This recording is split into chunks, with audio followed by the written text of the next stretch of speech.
ኢየሱስ ስለሚለው ስም ለመናገር፣ አማኑኤል ስለሚለው ስም ለመናገር፣ ስለሌላው አጠቃላይ ስለ ምስጢረ ሥጋዌ ለመናገር የግድ እናቱ ማናት ምንጩ ምንድነው ብሎ መጠየቅ ይፈልጋል። በየት በኩል መጣ፣ እንዴት መጣ፣ እንዴት ተገለጠ ማለትን ይፈልጋል። ይህን መረዳት ይፈልጋል። የምትረቅብን ድንግል ማርያም ከአእምሯችን በላይ የምትሆንብን ክርስቶስን ለመተንተን በምንሞክርበት ቅጽበት ወደ እርሷ እንሄዳለን፣ ወደ እናቱ እንሄዳለን። በሥጋ መነሻ ወደ ሆነችው ወደ እርሷ እንሄዳለን። በመጀመሪያው ቃል ነበረ ማለት አይያዝም ነበር፣ አይጨበጥም ነበር፣ አይዳሰስም ነበር፣ አይበላም ነበር፣ አይጠጣም ነበር፣ በእጅ እንዲህ አይያዝም ነበር። ለምን? ሥጋ የለው ደም የለው፣ መርገም ያላረፈባት፣ ጥንተ አብሶ የሌለባት፣ ነውር የሌለባት፣ እንከን የሌለባት፣ ያልደፈረሰች ምንጭ ሁና ብትገኝ በቤታችን በአንተና በሴቲቱ መካከል ጠላትነትን አደርጋለሁ። እነሱ ራስህን ይቀጠቅጣሉ፣ አንተ ደግሞ ሰኮናቸውን ትጠባበቃለህ ብሎ በተናገረው መሰረት መስመር እዚህ ላይ ተቀመጠ። አሸናፊ እግዚአብሔር ዘርን ባያስቀርልን ኖሮ ምንን ባያስቀርልን? ዘርን ባያስቀርልን ኖሮ እንደ ሰዶምና እንደ ገሞራ በሆን ነበር፣ በጠፋን ነበር ይላል። እግዚአብሔር ዘር አስቀር። ይሄ ዘር እመቤታችን ቅድስት ድንግል ማርያም የመጣችበት መንገድ ነው። ያን ዙፋን በሰማይ ያለው ዙፋን ወርዱ፣ ቁመቱ፣ መጠኑ ልኩ አይታወቅም። መላእክት እየዞሩ ያመሰግኑታል። እስካሁን አንድ ዙር አልሞሉትም። ዓለም ሲያልፍ አንድ ዙር ይሞሉታል። ልክ አንድ ዙር ሲሞሉ ያን ጊዜ ዓለም አልፋን ይላሉ። ያን ቀአዱ ሀቤኪ ወይበኪ እሂዞ ጽንፈ ልብስኪ እስከ ትጸውርዮ በገቦኪ ወትስእምዮ በአፉኪ ይላል። ልጅሽ የቀሚስሽን ጫፍ ይዞ አቅፈሽ እስከምትስሚው ድረስ ቀና ብሎ እያለቀሰ ወደ አንቺ ያንጋጥጣል። ከዛ እመቤታችን ብድግ አድርጋ ሳም ስታረገው የሚያለቅሰው ዝም ይል። የትኛው ስምህን? አባት የሚለው ስምህን። አብ የሚለው ስሙን ነገረን። አብ የሚለውን አባትነቱን አስተዋወቀን። መስቀል ላይ እንዲህ ብሎ የሚያደርጉትን አያውቁምና አባት ሆይ ምን በላቸው? ይቅር በላቸው ብሎ አባትነቱን ነገረን። ኢያሐፍር ይላል አሃውየ ብሂሎቶሙ ወንድሞቼ ማለትን አያፍርም ይላል። ለምን? ቀድሶናል። የክርስቶስ መከራ እያንዳንዱ የመከራ ነጠብጣብ እኛን ከእግዚአብሔር ጋር የሚያዋህድ ዘመድ የሚያረግ ነው፣ የሚሰራ ነው። ለምሳሌ ክርስቶስ ሲሞት ደምና ውሃ ከጎኑ ወጥቷል። ደምና ውሃ ከጎኑ ፈልቋል። እንደምታውቁት ይሄ ደም ከጎኑ ሲፈልቅ ምን እየሆነ እንደሆነ ታውቃላችሁ?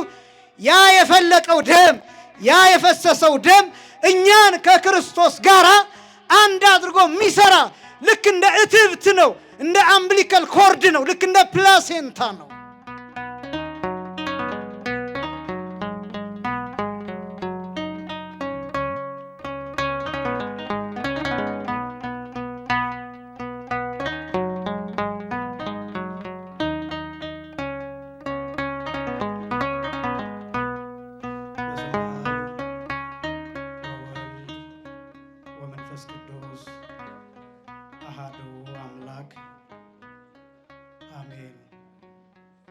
ስብሐት ለእግዚአብሔር ኪያነ ዘፈጠረ ከመ ናምልኮ እንሰግድለት ዘንድ እናመልከው ዘንድ እንገዛለት ዘንድ እናመሰግነው ዘንድ የፈጠረን አምላካችን እግዚአብሔር የባህሪ ምስጋና ለእርሱ ይሁን።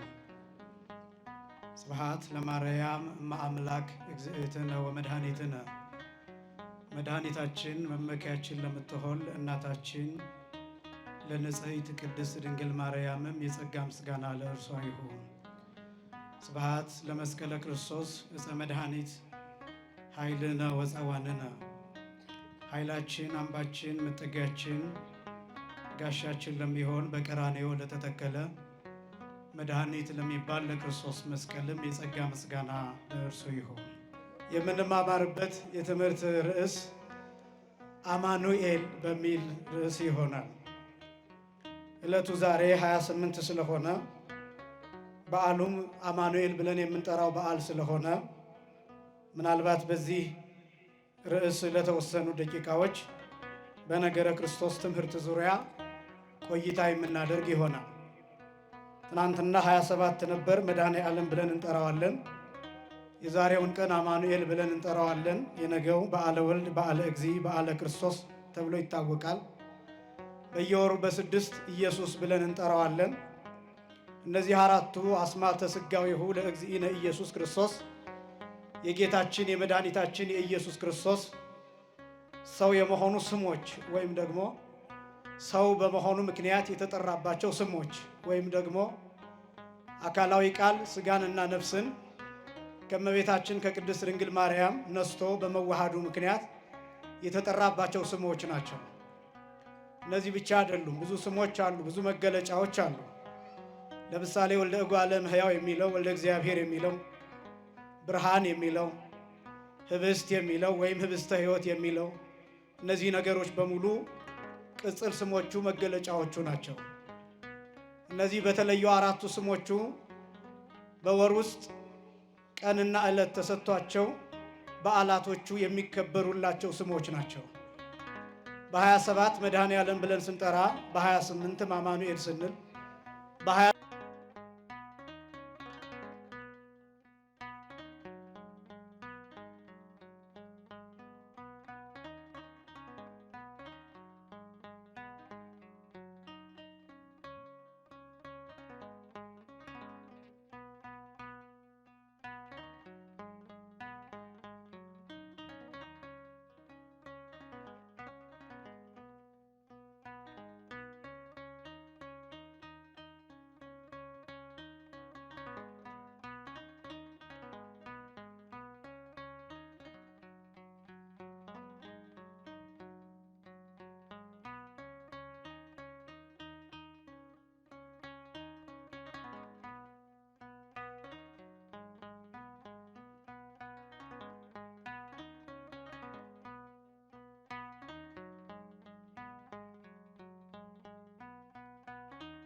ሙን የምናገኘው አማኑኤል የሚለውን ስም ትርጓሜ ሐዲስ ኪዳን ላይ ብቻ ነው። ትንቢተ ኢሳይያስ ምዕራፍ 7 ቁጥር 14። ስለዚህ ጌታ ራሱ ምልክት ይሰጣቸዋል። ድንግል በድንግልና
ስለሚለው ስም ለመናገር አማኑኤል ስለሚለው ስም ለመናገር ስለሌላው አጠቃላይ ስለ ምስጢረ ሥጋዌ ለመናገር የግድ እናቱ ማናት ምንጩ ምንድነው ብሎ መጠየቅ ይፈልጋል።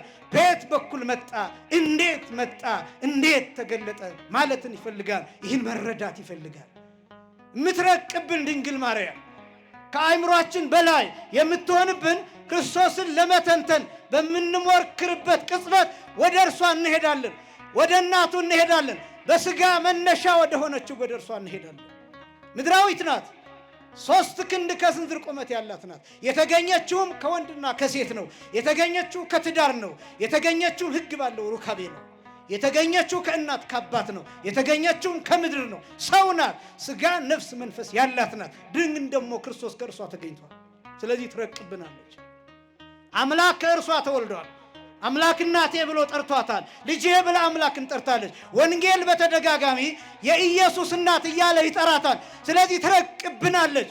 ኢየሱስ በረቀቀብን መጠን፣ ኢየሱስን ባከበርነው መጠን፣ እርሱን በወደድነው መጠን የተገኘባት እናቱ ታስደንቀናለች። ለዚህ ነው አባ ሕርያቆስ ሲናገር ኦ ድንግል መፍርይት ለእንተ ይትበላ ወመንቅይት ለእንተ ይሰተይ፣ ድንግል ሆይ የሚበላውን ያፈራሽልን፣ የሚጠጣውን ያመነጨሽልን፣ አንክሮ አድናቆት ላንቺ ይገባን እያለ የሚያመሰግናት። ለዚህ ነው ፊደል ተብላ ትጠራለች እመቤታችን። ፊደል 2 ወይም ከዚያ በላይ የሆኑ ፊደላት አንድ ላይ ሲሆኑ ቃል ይሰጣል፣ ንባብ ይሰጣል። ቃል ለማግኘት ንባብ ለማግኘት የግድ 2 ከዚያ በላይ የሆኑ ፊደላት መዋሃድ አለባቸው። መልክዓ ፊደሉ ሳይቀየር፣ መልክዓ ፊደሉ እንደየቋንቋው ስርዓቱን ጠብቆ 2 ወይም ከዚያ በላይ ለምሳሌ ቃል የሚለውን ብቻ ብንወስድ ቀና ለ፣ የቀ ሆሄ ቃ ራብዕ፣ የለ ሆሄ ል ሳድስ፣ እነዚህ 2 አንድ ላይ ሲሆኑ ቃል የሚል ንባብ ይሰጣል። ቃ የሚለውን ቀ ባረገው ቀ ሊሆናል፣ ትርጉም የለውም። ስለዚህ ጥንቃቄ ያስፈልገዋል። የድንግል ማርያም ማንነት፣ የድንግል ማርያም ህላዌ፣ የድንግል ማርያም ህይወት፣ የእመቤታችን የቅድስት ድንግል ማርያም አካል ፊደል ተብሎ ይጠራል። ስንዘምር እንዲህ ይላለን እንደምታውቁት ማርያም ፊደል የሁሉ መማሪያ በንጽህና ተጽፋለችና እያልን እናመሰግናታለን። ፊደል ከዛስ ቃል ከሰማይ መጣ። ሩቅ ቃል፣ አካላዊ ቃል ከሰማይ ወረደ። ከእመቤታችን ከቅድስት ድንግል ማርያም ከስጋዋ ስጋን ከነፍሷ ነፍስን ወሰደ፣ ተዋሃደ፣ ተነበበ።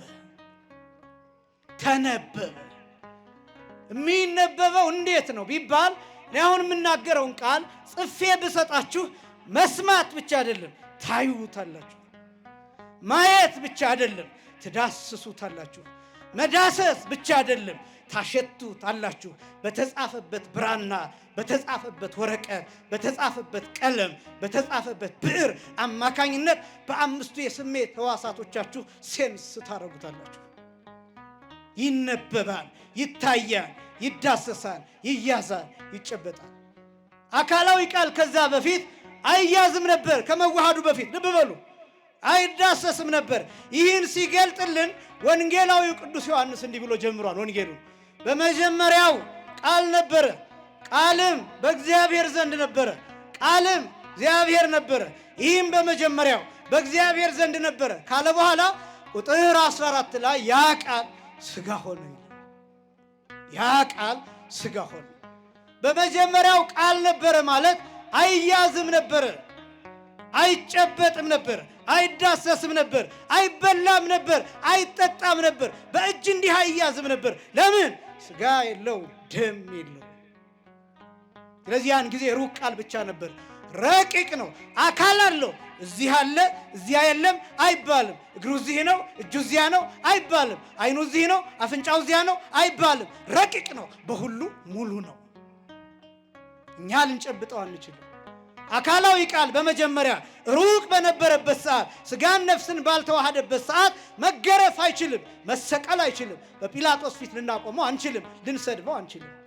የሚነጭ ጢም የለውም፣ በቡጢ የሚመታ ጉንጭ የለውም፣ የሚጎተት አካል የለውም።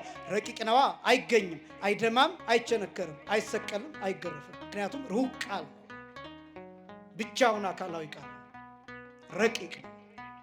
5500 ዘመን ሲፈጸምስ ቅዱስ ጳውሎስ እንደተናገረው ገላትያ ምዕራፍ 4 ላይ ወአመ በጽሐ ዕድሜሁ ፈነወ ወልዶ ዘተወልደ እምብእሲት፣ እነሆ ዘመኑ በደረሰ ጊዜ፣ የዘመኑ ፍጻሜ በደረሰ ጊዜ አንድ ልጁን ላከ፣ ከሴት ተወለደ፣ ተበላ፣ ተጠጣ፣ ተዳሰሰ፣ ተለበሰ፣ ተወረሰ።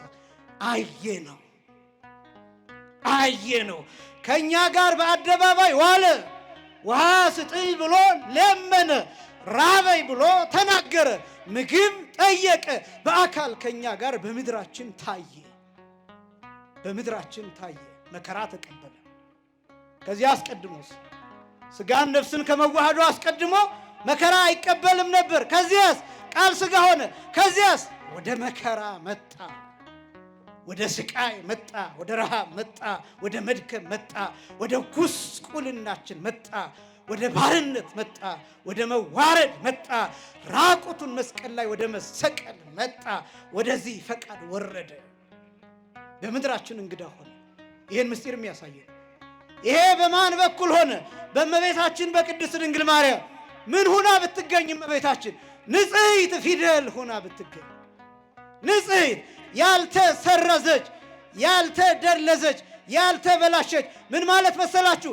መርገም ያላረፈባት፣ ጥንተ አብሶ የሌለባት፣ ነውር የሌለባት፣ እንከን የሌለባት፣ ያልደፈረሰች ምንጭ ሆና ብትገኝ እመቤታችን ራሱ ያስቀመጣት ዘር ናት። ልብ በሉ ወጣቶች ናችሁ፣ እንደምትረዱኝ ተስፋ አድርጋለሁ። ልብ በሉ ያልተበከለ ዘር፣ መርገመ ሥጋ መርገመ ነፍስ ያላረፈባት ዘር እግዚአብሔር አስቀድሞ በአዳም አብራክ በአዳም ወገር የጠበቃት ዘር፣ ንጽሕት ሆና እንድትመጣ ያደረጋት ዘር ቅዱስ ያሬድ ይህንን ይተረጉማል።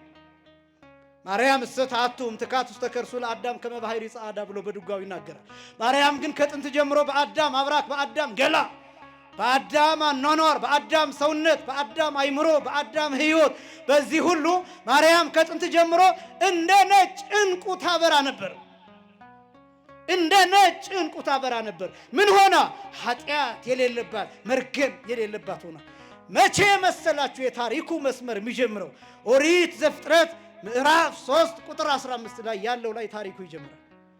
በሴቲቱና በእባቡ መካከል የተሰመረው መስመር ላይ ታሪክ ይጀምራል። በአንተና በሴቲቱ መካከል ጠላትነትን አደርጋለሁ። እነሱ ራስህን ይቀጠቅጣሉ፣ አንተ ደግሞ ሰኮናቸውን ትጠባበቃለህ ብሎ በተናገረው መሰረት መስመር እዚህ ላይ ተቀመጠ። የሴቲቱ ዘር በዚህ በኩል ይፈሳል። ልክ ቅድም የኔታ እንዳሉት ሊቀ ሊቃውንት እንዳሉት ጽድቅ ምሉ የማንከ ቀኝህ እውነትን የተሞላ ነው ማለት ዘሩ የሚፈስበት ዘሩ የሚመጣበት። ይህንን የነገረ መለኮት ምሁራን the path of salvation ብለው ይጠሩታል። የመዳን መንገድ ተብሎ ነው የሚጠራው። የመዳን መንገድ ይሄ ዘሩ የመጣበት መንገድ። ከዚያ በኋላ እግዚአብሔር ዝም ብሎ ይመስላችኋል? መርከብ ኖህን እንዲሰራ ያደረገው 8 ነፍሳትን ብቻ ለምን ያተረፈ ይመስላችኋል? 8 ነፍሳትን ብቻ በመርከብ እግዚአብሔር ለምን ያተረፈ ይመስላችኋል? ከዛስ በኋላ በአብርሃም በኩል የመጣው እግዚአብሔር ከዚያ ሁሉ ሕዝብ ለይቶ አብርሃምን ጻዕም ብሔርከ ወተፈለጥ ማዝማድከ ወማዝማዲከ ወሁር አበ ሀገር ዘአነ አርእየከ፣ እኔ ወደማሳይ ሀገር ሂድ፣ ከዘመዶች ከአባተ ሀገር ውጣ ብሎ እግዚአብሔር አብርሃምን ለምን የጠራው ይመስላችኋል? አብርሃም ጻድቅ ስለሆነ ብቻ እንዳይመስላችሁ፣ ዘር ይዟል። አብርሃም በወገቡ ዘር ይዟል። ይሄ ዘር ማን ነው ያላችሁ እንደሆነ ክርስቶስ የሚመጣበት ዘር። እሷ ማናት ትሉኝ እንደሆነ እመቤታችን የምትገኝበት ዘር። ከዛ በኋላስ መጽሐፍ ቅዱሱ ተከትሎ የሚፈሰው ልብ ብላችሁ ስሙ። መጽሐፍ ቅዱሱ ተከትሎ የሚፈሰው ይህንን ዘር ነው። መጽሐፍ ቅዱስ ለዓላማው ጨካኝ ነው። መጽሐፍ ቅዱስ ለሚፈልገው ነገር ጨካኝ ነው፣ ቆራጥ ነው። የሚፈልገውን ነገር ብቻ እየጻፈ ይሄዳል። ከዛ በኋላ ስለ እስማኤል ጥቂት ይጽፍና አይጽፍም። እስማኤልን ይተወዋል። ለምን እንደሆነ ታውቃላችሁ? ዘሩ የሚፈሰው በይስሐቅ በኩል ነው። እንዲህ ብሎ ነው የሚናገረው መጽሐፉ፣ ይስሐቅ ይሰመይ ለከ ዘር፣ እነሆ ከይስሐቅ ዘር ይወጣልሃል ብሎ ይናገራል። ዘሩ በይስሐቅ በኩል ይመጣል። ስለዚህ መጽሐፍ ቅዱሱ ይስሐቅን ብቻ ተከትሎ ይፈሳል። የተስፋው ዘር የሚገኝበት። ከዛስ እግዚአብሔር ከይስሐቅ ጋር ይሆናል። ከዛ በኋላስ ከያዕቆብ ጋር ይሆናል። ያዕቆብን እንደውም ሲታገለው ትመለከታላችሁ። ወገቡን በእርግጫ ሁሉ ሲመጣው ታያላችሁ። ለምን እንደሆነ ታውቃላችሁ? ወገቡ ላይ ዘር እንዳለ አመልክቶት ይሄዳል። ያዕቆብ ቀኑን ሙሉ ያነክሳል። እንደውም ስሙን ቀይሮ እስራኤል ነህ ከዚህ በኋላ ብሎ ስሙን ይቀይራል። ከዛ በኋላስ እግዚአብሔር ከ12ቱ ነገደ እስራኤል ጋር ይሆናል። 12ቱ ነገደ እስራኤል ጠማማ ሕዝብ ነው። ግን እግዚአብሔር ለምን እንደሚከተለው ታውቃላችሁ? ዘር ይዟል። ያ ዘር ማን ነው? ክርስቶስ ራሱ እግዚአብሔር ለአብርሃም የነገረው ልንገራችሁ። ኦሪት ዘፍጥረት ምዕራፍ 22 ቁጥር 18 ላይ ወበዘርእከ ይትባረኩ ሁሎሙ አሕዛብ በምድር የምድር አሕዛብ ሁሉ በዘርህ ይባረካሉ። በምንህ ይባረካሉ? በዘርህ ይባረካሉ። የተለየ ዘር ነው። የይስሐቅ ዘር የተለየ ዘር ነው። ክርስቶስ የሚገኝበት ዘር ነው። ይህን ቅዱስ ጳውሎስ ተርጉሞታል። ገላትያ ምዕራፍ 3 ከቁጥር 14 ጀምሮ ኢይቤሎ በአዝርዕቲከ አላ ይቤሎ በዘርእከ ይላል። በዘሮችህ አይደለም ያለው፣ በዘርህ ነው ያለው ይለዋል። ለብዙ አይደለም የተናገረው ይላል። አንድ ዘር ብቻ ነው የጠቀሰው ይላል። ዘር እሰ ዘውእቱ ክርስቶስ፣ ዘር ያለውም እርሱ ክርስቶስ ነው ብሎ ይተረጉመዋል። ይሄ ነው የመዳን መንገድ ዘር ወንዝ ተብሎ የሚጠራው። ይሄ ነው ዘሩ የፈሰሰበት፣ ዘሩ የመጣበት። ትንቢተ ኢሳይያስ ምዕራፍ 1 ቁጥር 9 ላይ ደግሞ አስደናቂ ቃል ታገኛላችሁ። አሸናፊ እግዚአብሔር ዘርን ባያስቀርልን ኖሮ፣ ምንን ባያስቀርልን? ዘርን ባያስቀርልን ኖሮ እንደ ሰዶምና እንደ ገሞራ በሆን ነበር፣ በጠፋን ነበር ይላል። እግዚአብሔር ዘር አስቀምጠዋል። ይሄ ዘር እመቤታችን ቅድስት ድንግል ማርያም የመጣችበት መንገድ ነው። ይህንን ፊደል ብለን እንጠራዋለን። ምን አይነት ፊደል? ያልተሰረዘ፣ ያልተበላሸ፣ ያልተደለሰ ዘር። ከዚያስ ከዚህ ዘር አማኑኤል ተገኘ። አማኑኤል የሚል ንባብ አገኘ። ቃል ከሥጋ ጋር ተዋሃደ። ቃል ከነፍስ ጋር ተዋሃደ። ይሄ ሥጋ ከማን ተገኘ? ከድንግል ማርያም። ይሄ ነፍስ ከማን ተነሳ? ከእመቤታችን። ይህን ሥጋና ይህን ነፍስ ከተዋሃደ በኋላ አማኑኤል ተብሎ ተጠራ። አማኑኤል ንባብ ነው። ከዛ ቀጥሎ ያለው ትርጓሜ ነው። አማኑኤል ንባብ ነው። ርዕሳችን አማኑኤል።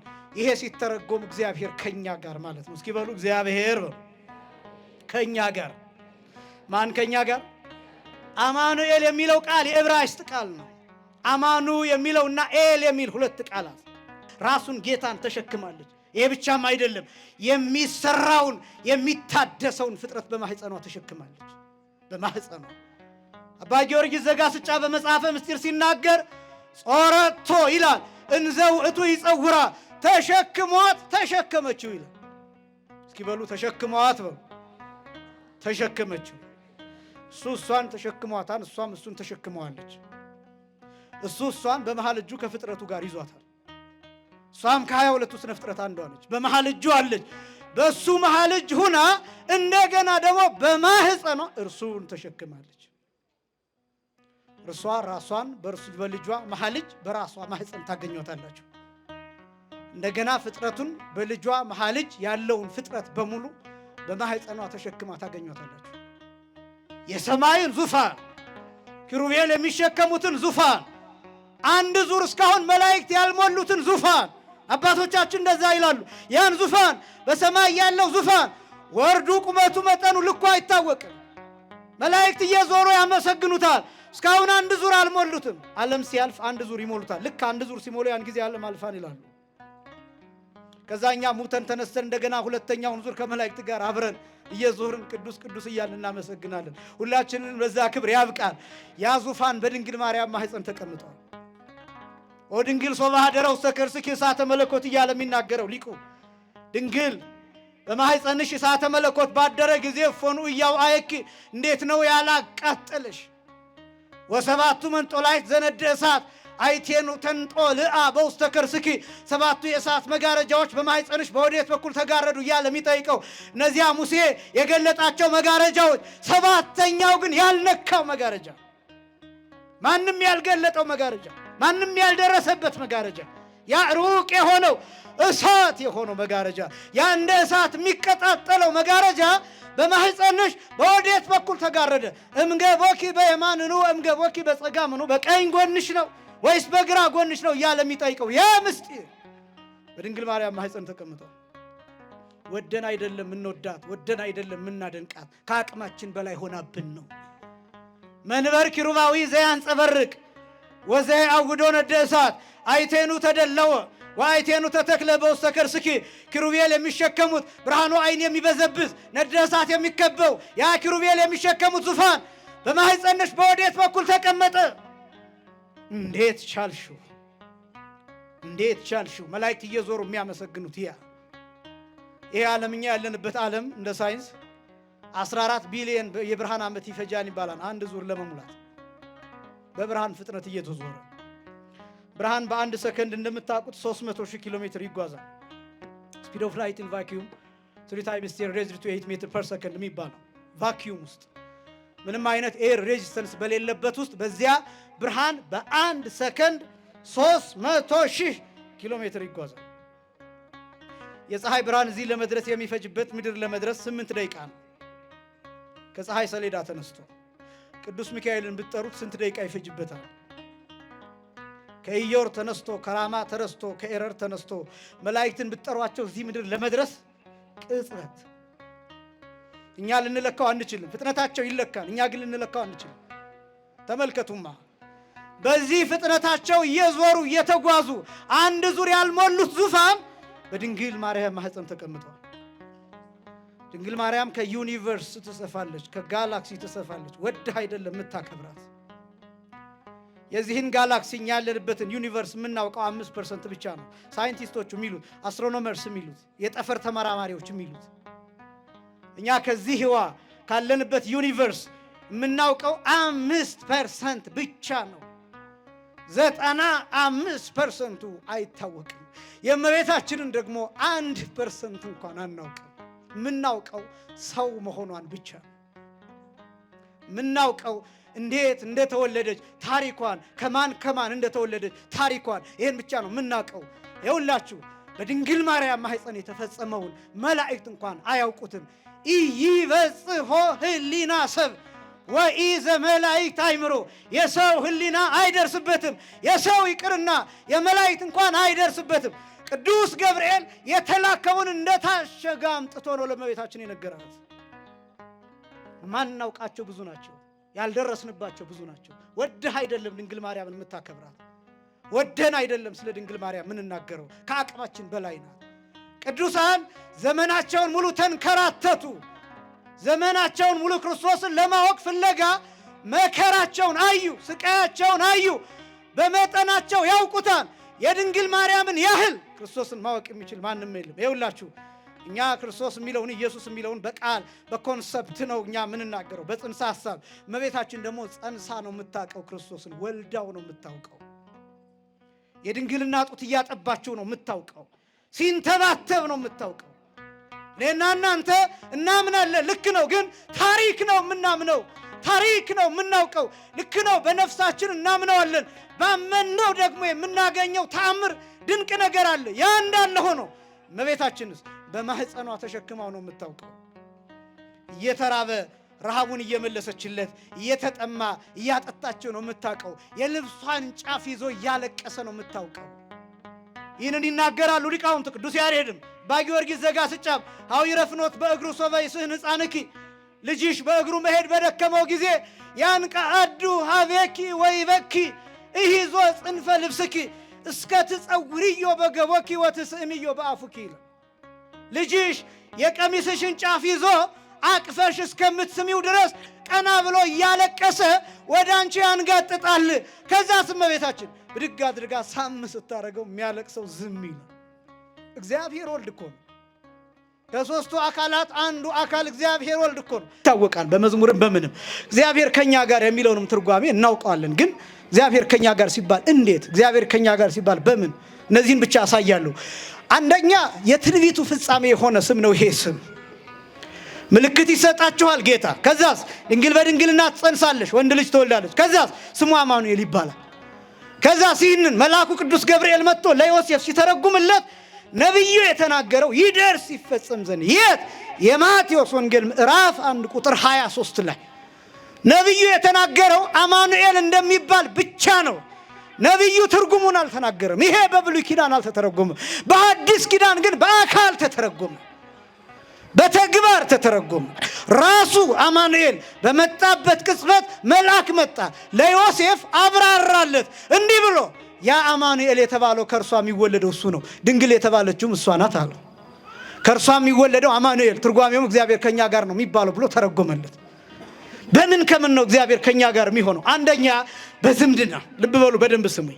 ዝምድና የሚባለው አባትነት፣ ወንድምነት፣ እህትነት፣ ባልንጀርነት፣ ባልነት፣ ሚስትነት፣ እነዚህ ነገሮች አጎትነት፣ አክስትነት፣ የስጋና የደም ትስስር ዝምድና ተብሎ ይጠራል።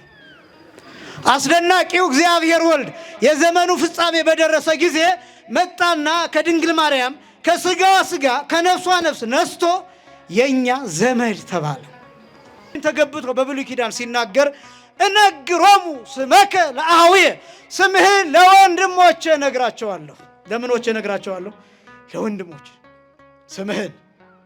የትኛው ስምህን? አባት የሚለው ስምህን። አብ የሚለው ስሙን ነገረን። አብ የሚለውን አባትነቱን አስተዋወቀን። መስቀል ላይ እንዲህ ብሎ የሚያደርጉትን አያውቁምና አባት ሆይ ምን በላቸው? ይቅር በላቸው ብሎ አባትነቱን ነገረን። መስቀል ላይ ነገረን። እየደቀቀ ነገረን። እየሞተ ነገረን። ተቸንክኖ ነገረን። እየደማ ነገረን። እየቃተተ ነገረን። እየሞተ ወደ ሞት እየሄደ ላዩ ላይ የሾህ ብረት የብረት ሾህ ጭንቅላቱ ላይ ተደርጎ እየቃተተ እንደ ጨርቅ እየሆነ ነገረን።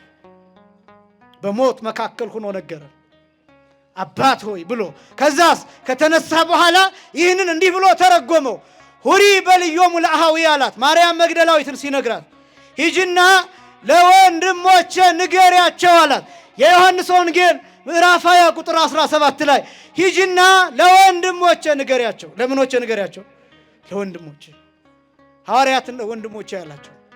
ከዚያ በፊት ወንድሞቼ ብሎ አልጠራቸውም። አሁን ከሙታን ተለይቶ ከተነሳ በኋላ ግን ወንድሞቼ ብሎ ይጠራቸዋል። ለምን? አንጽቷቸዋል፣ ቀድሷቸዋል። ቅዱስ ጳውሎስ ይህን ይተረጉማል።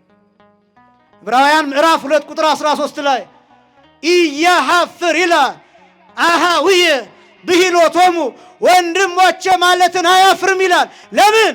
ቀድሶናል፣ ለይቶናል፣ አጥቦናል፣ ንጹሃን አድርጎናል፣ ከመርገም አጥቦናል፣ ከጥንት አብሶ አንጽቶናል፣ መርገማችንን መስቀል ላይ ሽሯል። ስለዚህ ወንድሞቼ ይል ዘንድ ይገባል። ወንድሞቹ ሆነናል። ወንድም ተብሎ ይጠራል። በአስደናቂ ሁኔታ ደግሞ የዮሐንስ ወንጌል ምዕራፍ 17 ቁጥር 6 ላይ ደግሞ እንዲህ የሚል ቃል ታገኛላችሁ። ወነገርኩ ስመከ ለሰብ ለእለ ወሀብከኒ እምዓለም ይላል። ከዓለም ለሰጠኸኝ ሰዎች ሁሉ ስምህን ተናገርኩ ይላል። አባት የሚለውን ስምህን፣ ቸር የሆነው ስምህን፣ ፍቅር የሆነው ስምህን፣ ርኅሩህ የሆነው ስምህን፣ የሚያቅፈውን ስምህን፣ የሚራራውን ስምህን፣ ማይፈርደውን ስምህን፣ ማያባርረውን ስምህን፣ የሚራራው የሚያዝነውን ስምህን ነገርኳቸው። አባት የሚለው ስም። ከዛስ እኛ ስንጸልይ አባታችን ሆይ በሰማያት የምትኖር የሚለውን ስም እንድንጠራ መብት አገኘ። ቅዱስ ጳውሎስ እንዲህ ብሎ ገለጠው። ገላትያ ምዕራፍ 4 ላይ አባት ብለን የምንጠራበትን የልጅነት መንፈስ በውስጣችን ላከ። ወንድም ተብሎ ተጠራ። ዝምድና የሚባለው ይሄ ነው። እመቤታችንስ ትምክሕተ ዘመድነ ተብላ ትጠራለች። የባህሪያችን የነገዳችን የወገንነታችን መመኪያ ተብላ ትጠራለች። የመጀመሪያው ዝምድና ነው። ሁለተኛው አብሮነት ነው። ከጊዜ አንጻር አሳጥራለሁ። አማኑኤል ማለት ማን ከኛ ጋር ማለት ነው? እግዚአብሔር ከኛ ጋር። እግዚአብሔር ከኛ ጋር የሆነበት አንደኛ በዝምድና፣ ሁለተኛ በአብሮነት። አንደኛ በምን አልኳችሁ? በዝምድና፣ ሁለተኛ በአብሮነት። እግዚአብሔር እንዴት በአብሮነት ከኛ ጋር እንዴት እንደሆነ እሱን ብቻ አሳያለሁ በፍጥነት። ዝምድና ተዋህዶ ነው ባጭሩ። ስጋንና ነፍስን መዋሃዱ፣ ሰው መሆኑ፣ በእኛ መልክ መገለጡ ነው። በእኛ ምድር መመላለሱ ነው። ዝምድና ይሄ ነው። መሞቱ ነው ዝምድና፣ መነሳቱ ነው ዝምድና፣ መሰቀሉ ነው ዝምድና፣ መከራው ነው ዝምድና። በቃ ይሄ ነው ዝምድና። የክርስቶስ መከራ እያንዳንዱ የመከራ ነጠብጣብ እኛን ከእግዚአብሔር ጋር የሚያዋህድ ዘመድ የሚያረግ ነው፣ የሚሰራ ነው። ለምሳሌ ክርስቶስ ሲሞት ደምና ውሃ ከጎኑ ወጥቷል። ደምና ውሃ ከጎኑ ፈልቋል። እንደምታውቁት ይሄ ደም ከጎኑ ሲፈልቅ ምን እየሆነ እንደሆነ ታውቃላችሁ? ያ የፈለቀው ደም፣ ያ የፈሰሰው ደም እኛን ከክርስቶስ ጋር አንድ አድርጎ የሚሰራ ልክ እንደ እትብት ነው። እንደ አምብሊካል ኮርድ ነው። ልክ እንደ ፕላሴንታ ነው። ጽንስ ከእናቱ ጋር የሚገናኝበት ይሄ ነው። አንድ ጽንስ ከእናቱ አየር የሚያገኝበት፣ ምግብ የሚያገኝበት፣ ንጥረ ነገሮች የሚያገኝበት አምብሊካል ኮርድ ተብሎ የሚጠራው እትብት የሚባለው አለ። ሲወለድ አብሮት የሚወለደው በዚህ አማካኝነት የተለያዩ ነገሮችን እግዚአብሔር ባወቀ ያገኛል። ዙሪያውን ፕላሴንታ የሚባል ጽንሱን ይከበዋል። በጣም እኮ አስደናቂ ነው። ይሄ እንግዲህ በእኛ ጠባይ ነው። ይሄ በእኛ ባህሪ ነው። ክርስቶስ ልክ ሲሞት ደም ከእርሱ ይወጣል። ያ ደም ምን እንደሚሰራ ታውቃላችሁ? እኛን እንደ እትብት ሆኖ ከራሱ ከክርስቶስ ጋር ያስተሳስረናል። አየር እናገኝበታለን፣ ምግብ እናገኝበታለን፣ ልጅነት እናገኝበታለን፣ ሕይወት እናገኝበታለን። ቅዱስ ኤፍሬም በዓርብ ውዳሴ ማርያም እንዲህ ብሎ ተናገረ። ዘዚአነ ሞተ ነስአ ወእንቲአሁ ሕይወተ ወሀበነ። የእኛን ሞት ወሰደና የእሱን ሕይወት ለእኛ ሰጠ።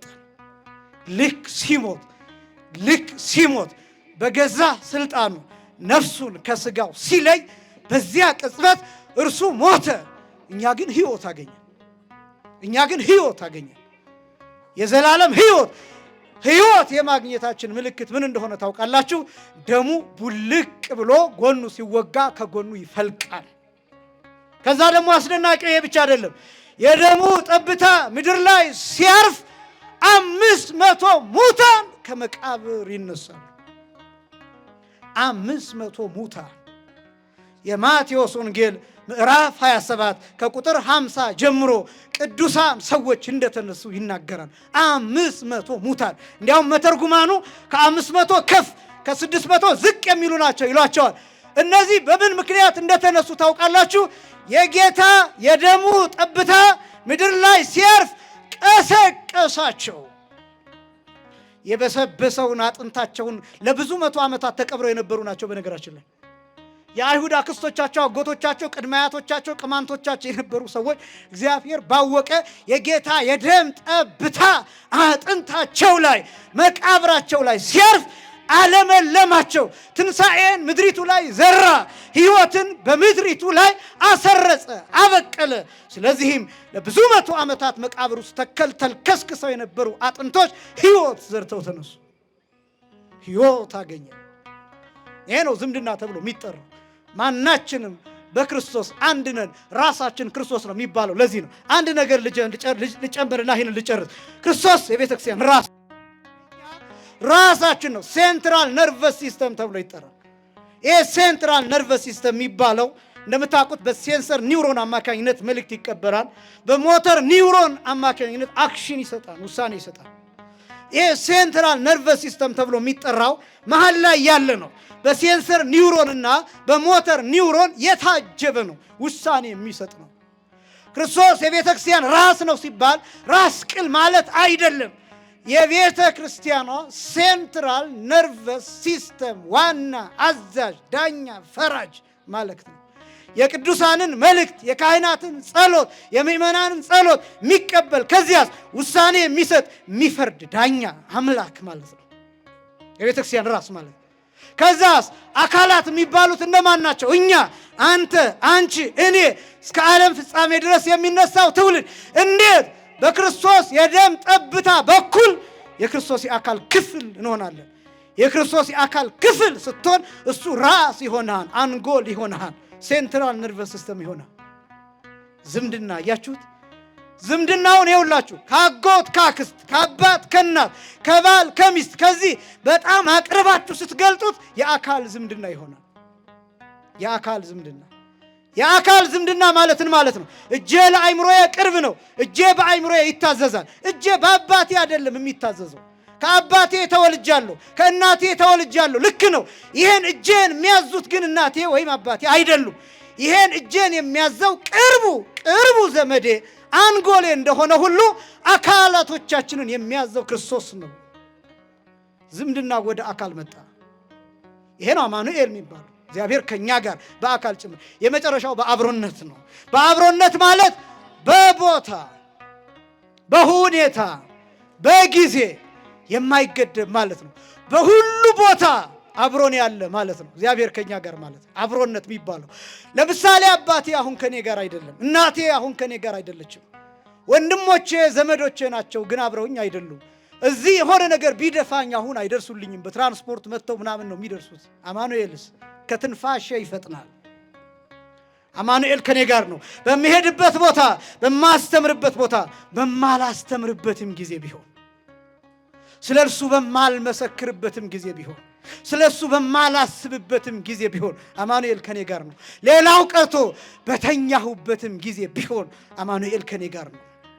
ከኔ ጋር ብቻ አይደለም፣ ከእያንዳንዳችን ጋር በሄድንበት ቦታ ሁሉ ምናልባት ባል ከሚስት ጋር ሊሆን ይችላል። በመኝታ ጊዜ እሱ እንቅልፍ ይዞታል፣ እሷን አይጠብቃትም፣ ምክንያቱም ተኝቷን እንቅልፍ ወስዶታል። አማኑኤል ግን አይተኛም። አማኑኤል አያንቀላፋም። አማኑኤል ትጉህ ነው። በርህራሄ የሚጠብቀን አምላክ፣ በቸርነት የሚጠብቀን አምላክ፣ በትጋት የሚጠብቀን አምላክ፣ ባለመተኛት የሚጠብቀን አምላክ፣ ኃጢአት እየሰራን እንኳን የሚጠብቀን አምላክ፣ ኃጢአት እየሰራን እንኳን ንስሐ ባልገባንበት ጊዜ ሁሉ የሚጠብቀን አምላክ። እንደዚህ ስላችሁ ኃጢአት እንድትሰሩ እያበረታታኋችሁ አይደለም። ከቸርነቱ የተነሳ ከርህራሄው የተነሳ ከፍቅሩ ጉልበት የተነሳ እኛን ከመውደዱ የተነሳ ስለኛ ከመሞቱ የተነሳ እኛን አብዝቶ ከመፈለጉ የተነሳ ሱስ ውስጥ እንኳን ሆነን ግን እርሱ ይጠብቀናል፣ እርሱ ይናፍቀናል። ደጅ ላይ ሁልጊዜ በተዘጋ ደጅ በተዘጋ ልብ ሁልጊዜ ያለማቋረጥ ያንኳኳል። ራት ከኛ ጋር መብላት ይፈልጋል፣ ምሳ ከኛ ጋር መብላት ይፈልጋል። በሩን ከፍቶ ይጠብቃል። ልክ አንዲት እናት ሩቅ መንገድ ሄደ ልጇን ጥምዝዝ ብላ እንደምትጠብቀው ክርስቶስ ሁልጊዜ እኛን ይጠብቃል። አማኑኤል ሁልጊዜ እኛን ይጠብቃል። እስከምንመለስ ይጠብቃል። ኃጢአቱን እስከምንተው ይጠብቃል። ቂም ከኛ እስኪወጣ ይጠብቃል። በቀል እስከምንተው ይጠብቃል። ብሔርተኛነታችንን እስከምንተው ይጠብቃል። በውስጣችን ያለው ጨለማ፣ በነፍሳችን ያለው ጨለማ፣ በነፍሳችን ውስጥ ያለው ክፋት እና ተንኮል፣ ሴራ ከኛ ልም ብሎ እስኪጠፋ ድረስ ይጠብቃል። እገሌስ ብትሉት አለ እየጠበቅኩት ነው ይላችኋል። እየሞተ ነው እኮ ብትሉት ቢሆንም እጠብቀዋለሁ ይላል። ጫት እየቃመ ነው ብትሉት እጠብቀዋለሁ ይላል። እየሰከረ ነው ብትሉት እጠብቀዋለሁ ይላል። እያመነዘረ ነው ብትሉት እጠብቀዋለሁ ይላል። ምንም ሆነ የትም ሄደን በምንም አይነት መጨማለቅ ውስጥ ሆነን የጌታ በር ግን እስከ መጨረሻው ሰዓት ድረስ አይዘጋም፣ ሁልጊዜም ክፍት ነው። ይሄን ማወቅ አለባቸው ወጣቶች። ብዙ ወጣት ይጨነቃል። ኃጢአት መስራት መልካም አይደለም እንዳልኳቸው፣ ኃጢአት እንድትሰሩም ለማበረታታት አይደለም። ግን በየትኛውም ኃጢአት ውስጥ ብንሆን ለሰከንድ በምናደርገው መጸጸት ጌታ ግማሽ መንገድ መጥቶ አቅፎ ይስመናል። በየትኛውም አይነት ኃጢአት የነበርን ቢሆን፣ በየትኛውም አይነት ሱስ፣ በየትኛውም አይነት ወንጀል፣ በየትኛውም አይነት በደል ብዙ ሰው ከእግዚአብሔር የሚርቅባቸው ምክንያት ብዙዎች አሁን እኔ ሰው ነኝ እንዴት በእግዚአብሔር ፊት እቆማለሁ እያለ የሚሸሸው በጣም ብዙ ነው። ይህን ሁሉ ኃጢአት ሰርቼ ብመጣስ እንደው እሱ ወዳጆቼ ከመሞት በላይ ምን ያድርግ አማኑኤል? ከመሞት በላይ ምን ያድርግ? መስቀል ተሸክሞ ከመውደድ በላይ ምን ያድርግ? በገመድ ታስሮ ከመጎተት በላይ ምን ያድርግ? ምን ያድርግ? ምን ይሁን? ከዚህ በላይ ፍቅሩን ከመግለጥ በላይ ምን ይሁን? ከመጠማት በላይ ምን ይሁን? ከመራብና ከመድከም ከመጎሳቆል በላይ ምን ይሁን? እኛን ፍለጋ ከሰማይ ከመምጣት በላይና እስከወረድንበት ጉድጓድ አዘቅት ድረስ ከመውረድ በላይ ምን ይሁን? የእኛን ነፍስ ብለጋ ሲኦል እስከ መጓዝ ድረስ ከዚህ በላይ አማኑኤል ምን ይሁን? በምን እንዲያረጋግጥላችሁ ነው የምትፈልጉት? በደሙ ፈርጓል። የምታደንቋቸው ተዋናዮች በእስክርቢቶ ሊፈርሙላችሁ ይችላሉ፣ በብዕር ሊፈርሙላችሁ ይችላሉ፣ በቀለም ሊፈርሙላችሁ ይችላሉ። ክርስቶስ በደሙ ነው የፈረመልን፣ በደሙ ነው ያረጋገጠልን፣ በሞት ነው የፈረመልን። ራሱን ሰጥቶ ራሱን አርዶ ራሱን አወራርዶ በደም ታልሎ በደም ተሸፍኖ ራቁቱን ሆኖ እየለመነልን እየተሰቃየልን ነው የሞተው። ራሱን መስዋዕት አድርጎ ሰጥቶ የሚያደርጉትን አያውቁምና ይቅር በላቸው እያለ ይቅር እያለን የሞተው ከዚህ በላይ በምን ያረጋግጥ? ከዚህ በላይ በምን? የትኛውም አይነት ኃጢአት ከዚህ ደም አይለየንም። ይሄ ደም፣ ይሄ መስቀል ላይ የፈሰሰው ደም፣ ይሄ ቀራንዮ ላይ የፈሰሰው ደም የትኛውንም አይነት ኃጢአት ይቅር የማለት አቅም፣ የትኛውንም አይነት በደል የማጥፋት አቅም አለው። እኛ ተጸጽተን እስከ ተመለስን ድረስ የማንጻት አቅሙ ተመሳሳይ ነው። የማጠብ ኃይሉ ተመሳሳይ ነው። ይህንን ስም እንዴት በፍቅር መጥራት እንዳለብን እየነገርኳችሁ ነው። አማኑኤል አብሮን ነው። ይሄ ብቻም አይደለም ይመናል። ኃጢአት ልንሰራ የምንሄድባቸው ቦታዎች ሁሉ አማኑኤል የሌለበት እንዳይመስላችሁ ተጠንቀቁ።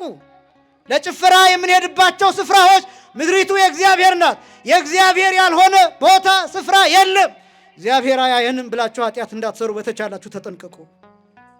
እግዚአብሔር የሌለበት ስፍራ የለም። አማኑኤል ስሙ የሌለበት ስፍራ የለም። አብሮን ያልሆነ ስፍራ የለም። በገላችሁ ያለው፣ በአካላችሁ ያለው፣ በአንገታችሁ ያለው፣ በልባችሁ ያለው፣ በአእምሯችሁ ያለው በ40 ቀን በ80 ቀን የታተምንበት ቅዱሱን መንፈስ እንዳናሳዝብ፣ ይህ ስም በልባቸው ያለውን ስም እንዳናሰድብ መጠንቀቅ ይፈልጋል። አብሮን ነው። የትም ቦታ ይሄ ስም አለ፣ አማኑኤል የሚለው። አማኑኤል ማለት ማን ከኛ ጋር ማለት ነው? እግዚአብሔር ከኛ ጋር። እዚህ ብቻ አይደለም፣ ወደ ቤታችን ስንሄድ አማኑኤል አብሯል። እዚህ ብቻ አይደለም፣ እዚህ ሀገር ብቻ አይደለም፣ ስደት ብንሄድ አብሮን የሚሰደድ ስም ይሄ ስም ነው። አብሮን የሚሰደድ ስም። የጸሎት መጽሐፍ ስንገልጥ ብቻ አይደለም፣ ስናስብ ብቻ አይደለም፣ ዝም ባልንበት ቅጽበት ሁሉ የማይለየን ስም ይሄ ስም ነው። ቤተ ክርስቲያኒቷ እግዚአብሔር ከኛ ጋር እንደሆነ በዚህ ቀን አማኑኤል ብላ ጽላት ቀርጻ በስሙ ቤተ ክርስቲያንን ሰርታ፣ የስሙ ያልሆነ ቤተ ክርስቲያን የለም፣ ግን በጎላ በተረዳ አማኑኤል የሚባሉ አብያተ ክርስቲያናትን በየቦታው ሰርታ አማኑኤል አማኑኤል እግዚአብሔር ከኛ ጋር እያለች ትናገራለች። የመጨረሻ በትንሣኤው ጌታችን መድኃኒታችን ኢየሱስ ክርስቶስ ያረጋገጠው ትዝ ይላችኋል። የኤማሁስ መንገደኞች አብሯቸው ይጓዝ ነበር አማኑኤል። አማኑኤል ማለትን ማለት ነው አልኳችሁ። ማን ከኛ ጋር? እነዚያ ሰዎች እግዚአብሔር ከነሱ ጋር ነበር፣ አላወቁትም።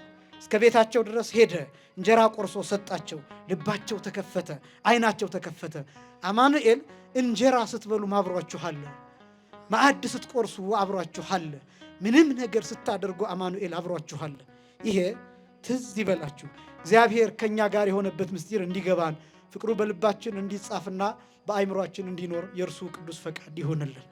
የአማኑኤል ፍቅር በአእምሯችን ይሳልልን። ያስተማረን የአባቶቻችን አምላክ እግዚአብሔር ይክበር ይመስገን። ወስብሐት ለእግዚአብሔር።